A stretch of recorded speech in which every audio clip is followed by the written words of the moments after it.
has sent by me, and now I give a brief account of Dr. C. Radhakrishna Upasaka. Sir did LLM from Cochin University, and after completion of LLM, he joined in Basudharma Law College.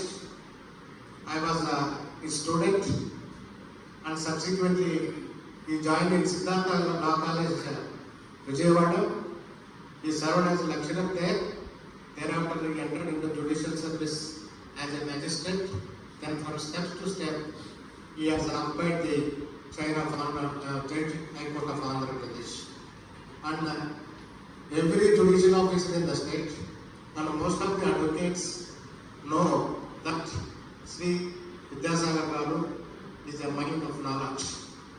Every judicial officer and advocate who knows about him are very much eager to hear what he says. He is expert in all laws, and he is an excellent orator, and at the same time he is a very good lecturer, and we are really blessed to hear his lecture today on electronic evidence and cyber law.